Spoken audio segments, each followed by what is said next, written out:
है तो वो बदअकीदों से भी महफूज रहेगा। क्योंकि मेरे गौसे आजम गौसे समदानी मुहियुद्दीन शेख अब्दुल कादिर जीलानी रज़ी अल्लाह तआला अन्हु, जो वली कामिल होने के साथ साथ बेहतरीन आलिम दीन, बेहतरीन मुहद्दिस, बेहतरीन मुफस्सिर और बेहतरीन मुहक्किक, बेहतरीन खतीब और सरकार गौसे आजम रज़ी अल्लाह तआला अन्हु बेहतरीन ऐसे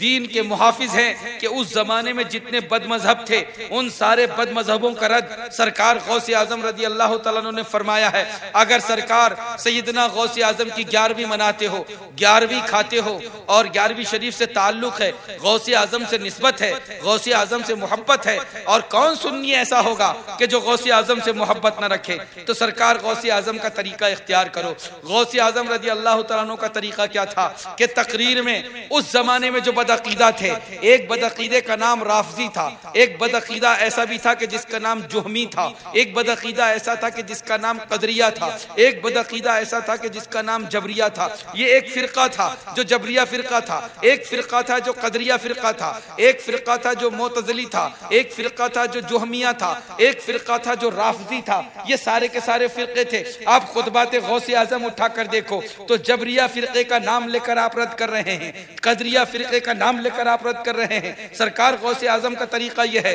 कि राफजियों का नाम लेकर रद्द कर रहे हैं। पहले उनकी दलील बयान फरमाते हैं, फिर उसके बाद में अपनी दलील देते हैं, और उसके बाद उनके सुनने वाले को, अपने सुनने वाले को, अपने सामे को कुरान और हदीस से बिल्कुल करीब कर देते हैं। तो गौसे आजम का यह तरीका बता रहा है कि जो गौसे आजम का सच्चा गुलाम होगा वो अपने जमाने के सारे बदअकीदों का नाम लेकर उनका रद्द करेगा कि देखो ये बदअकीदा है, इसका ये अकीदा गलत है, ये बदअकीदा है, इसका ये अकीदा गलत है। ये गौसे आजम रज़ी अल्लाह तआला अन्हु का तरीका है। इसलिए मौजूदा दौर में अगर कोई ये कहे कि मैं गौसे आजम का मानने वाला हूं और फिर नाम लेकर रद्द करने का इनकार भी करे तो वो हकीकत में कादरी नहीं है, वो गौसे आजम का मानने वाला नहीं है। इसलिए जरूरी ये हुआ कि गौसे आजम के मानने वालों, अपने आप को बदअकीदों से बचाओ, अपने बच्चों को बदअकीदे से बचाओ, आने वाली नस्लों को बदअकीदे से बचाओ। और जब तक बदअकीदों का नाम नहीं लिया जाएगा तब तक के लोग बच नहीं पाएंगे।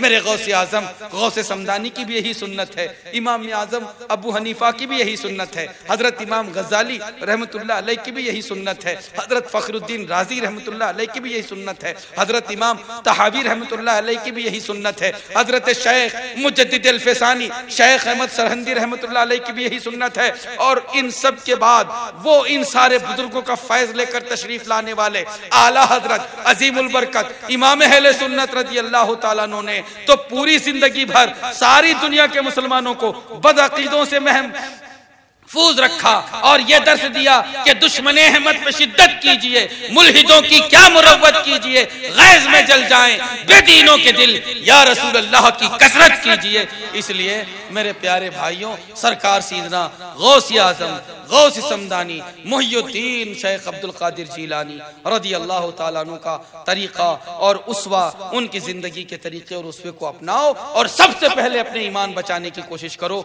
ईमान की हिफाजत की कोशिश करो। सरकार गौसे आजम के सदके अल्लाह ताला हमारे ईमान की हिफाजत फरमाए और अल्लाह हमारे अमल की भी हिफाजत फरमाए।